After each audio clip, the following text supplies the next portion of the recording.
Good day to all. வாங்க மேக்ஸை புரிஞ்சு படிப்போம். 8th ஸ்டாண்டர்ட் சாப்டர் 3 அல்ஜீப்ரால எக்ஸசைஸ் 3.7ல தேர்ட் சம் என்ன கொடுத்துருக்காங்க அப்படின்னு பார்த்தீங்கன்னா, one number is 7 times another. அதாவது ஒரு நம்பர் பார்த்தீங்கன்னா இன்னொரு நம்பரை விட 7 டைம்ஸ் 7 மடங்கு அப்படின்றாங்க. 7 டைம்ஸ் அப்படின்னாலே என்ன அர்த்தம்னு பார்த்தீங்கன்னா மல்டிப்ளிகேஷனை யூஸ் பண்ணணும். தமிழில் பார்த்தீங்கன்னா ஒரு எண் மற்றொரு எண்ணை விட 7 மடங்கு அப்படின்னு சொல்கிறாங்க. மடங்குன்னும் போது நீங்கள் எந்த குறியை யூஸ் பண்ணணும்னு பார்த்தீங்கன்னா பெருக்கல் குறி. அடுத்தது பார்த்தீங்கன்னா இஃப் தேர் டிஃப்ரென்ஸ் இஸ் 18, அந்த ரெண்டு நம்பர் எடுத்துக்கிறோம் இல்லைங்களா, அதோடைய டிஃப்ரென்ஸ்னா என்ன சிம்பிள் யூஸ் பண்ணுவோம்னு பார்த்தீங்கன்னா மைனஸ். அதாவது அந்த ரெண்டு நம்பரை நம்ம சப்ட்ராக்ட் பண்ணால் நமக்கு என்ன கிடைக்கும்னு பார்த்தீங்கன்னா 18 அப்படின்றாங்க. ஸோ அந்த ரெண்டு நம்பர்ஸ் என்ன அப்படின்னு சொல்லிட்டு கேட்குறாங்க. ஸோ அப்போ சொல்யூஷன் எப்படி ஸ்டார்ட் பண்ணலாம் அப்படின்னு பார்த்தீங்கன்னா, அந்த அன்னோன் நம்பர்ஸ் இருக்குது இல்லைங்களா, ஸோ அந்த ரெண்டு அன்னோன் நம்பர்ஸை எக்ஸ் அண்ட் ஒய் அப்படின்னு சொல்லிட்டு வச்சுக்கிறோம். இப்போ ஃபர்ஸ்ட் என்ன சொல்கிறாங்க, ஒன் நம்பர். அப்போ அந்த ஒன் நம்பரை நான் என்னென்னு வச்சுக்கிறேன்னா எக்ஸ்ன்னு சொல்லிட்டு வச்சுக்கிறேன். இஸ் அப்படின்னா என்ன வரும் அப்படின்னு பார்த்தீங்கன்னா, இஸ்ன்னா இஸ் ஈக்குவல் சொல்லிட்டு போட்டுக்கலாம். ஸோ ஒரு எண் ஆனது அப்படின்றத எக்ஸ்ன்னு வச்சுக்கோங்க. இஸ் ஈக்குவல் டு 7 டைம்ஸ் அப்படின்னா என்ன அர்த்தம், 7 இன்டூ இன்னொரு நம்பர். அப்போ அந்த இன்னொரு நம்பர் என்னன்னு பார்த்தீங்கன்னா ஒய். ஸோ ஒரு எண்ணானது மற்றொரு எண்ணின் 7 மடங்கு அப்படின்னும் போது X is equal to 7y. So இதை நம்ம என்ன பண்ணுறோன்னு பார்த்தீங்கன்னா ஈக்குவேஷன் 1 அப்படின்னு சொல்லிட்டு வச்சுக்கிறோம். ரெண்டாவது என்ன சொல்கிறாங்க, டிஃப்ரென்ஸ். எதோடைய டிஃப்ரென்ஸ், அந்த ரெண்டு நம்பர் எடுத்துருக்கிறோம் இல்லைங்களா எக்ஸு ஒய்ன்னு சொல்லிட்டு, அதை ரெண்டுத்தையும் சப்ட்ராக்ட் பண்ணும்போது நமக்கு என்ன கிடைக்குதுன்னு சொல்கிறாங்கன்னு பார்த்தீங்கன்னா 18. ஸோ அப்போ அடுத்தது என்ன பண்ணணும், எக்ஸையும் ஒய்யையும் நான் சப்ட்ராக்ட் பண்ணால் எனக்கு என்ன கிடைக்கும்னு பார்த்தீங்கன்னா 18 கிடைக்கும். இப்போ என்ன பண்ணலாம் அப்படின்னு பார்த்தீங்கன்னா இதை ஈக்குவேஷன் 2 சமன்பாடு 2 சொல்லிட்டு வச்சுக்கிறீங்க.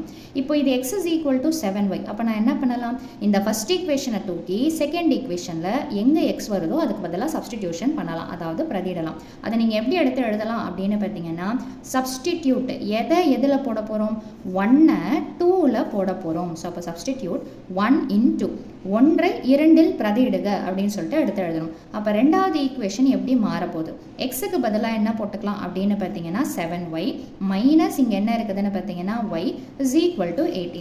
இப்போ இது ரெண்டும் ஒரே மாதிரியான டேர்ம், அதாவது இங்கேயும் yன்னு இருக்குது இங்கேயும் yன்னு இருக்கிறதுனால லைக் டேர்ம்ஸ் அப்படின்னு சொல்லிட்டு சொல்லுவோம். தமிழில் பார்த்தீங்கன்னா ஒத்த உறுப்புகள் அப்படின்னு சொல்லுவோம். ஸோ 7yல y போச்சுன்னா என்ன வரும்னு பார்த்தீங்கன்னா 6y is equal to 18. அப்போ 6y is equal to 18னா y உடைய வேல்யூ என்ன வரும்னு பார்த்தீங்கன்னா 18 மல்டிப்ளிகேஷன் பெருக்கல்ல இருக்கிற 6 அடுத்த பக்கம் போகும்போது என்னவா மாறும்னா டிவிஷனில் வந்துடும். ஸோ அப்போ y உடைய வேல்யூ என்னவா இருக்கும்னு பார்த்தீங்கன்னா 6 1s are 6 6 3s are 18.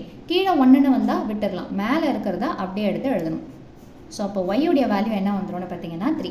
So ஒய்யை கண்டுபிடிச்சாச்சு. அவங்க கேட்குற ரெண்டு நம்பரில் ஒரு நம்பரை நம்ம கண்டுபிடிச்சிட்டோம். அப்போ இன்னொரு நம்பர் என்னது, எக்ஸை கண்டுபிடிக்கணும். ஸோ அதை நீங்கள் இந்த ஈக்குவேஷனையும் யூஸ் பண்ணலாம் அல்லது இந்த ஈக்குவேஷனையும் யூஸ் பண்ணலாம்.